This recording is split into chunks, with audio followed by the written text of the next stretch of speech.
Main program শুরু হওয়ার আগে একটু বলি, এই যে রোদের মধ্যে বের হয়েছি, স্কিনের কি অবস্থা হবে বলেন তো। আমি কিন্তু বেশি করে সানস্ক্রিন মেখে বের হয়েছি। সাবু সব ফেসবুক পেজ থেকে আমি আমার বেস্ট স্কিন কেয়ার প্রোডাক্ট নিয়ে থাকি।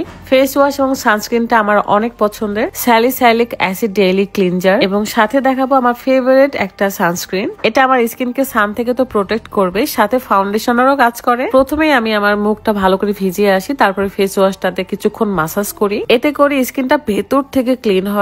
রেগুলার ব্যবহারের ফলে আপনার স্কিনের অ্যালার্জি, র্যাশ বা ফাঙ্গাল একনি থাকলে সেগুলো দূর হয়ে যায়, সাথে স্কিনকে ব্রাইট করে। তারপর ময়শ্চারাইজার ব্যবহার করার পরে এই সানস্ক্রিনটা অ্যাপ্লাই করবেন। যারা বেস্ট একটা সানস্ক্রিন খুঁজছিলেন তাদের জন্য এটা পারফেক্ট হবে। এমনকি ফাউন্ডেশনেরও কাজ করে। চাইলে আপনি এরপরে ফেস পাউডার ব্লাশ দিয়ে কিন্তু বাইরে চলে যেতে পারবেন, খুব সুন্দর লাগে দেখতে। হাতে যত ব্রণের দাগ, রোদে পোড়া কালো ভাব সেগুলো দূর হবে এবং স্কিনকে ব্রাইট করবে। সো দেরি না করে এখনই অর্ডার করুন। সাবু সব ফেসবুক পেজটা আমার ভিডিও ডেসক্রিপশনে দেওয়া আছে, অবশ্যই চেক করে নেবেন।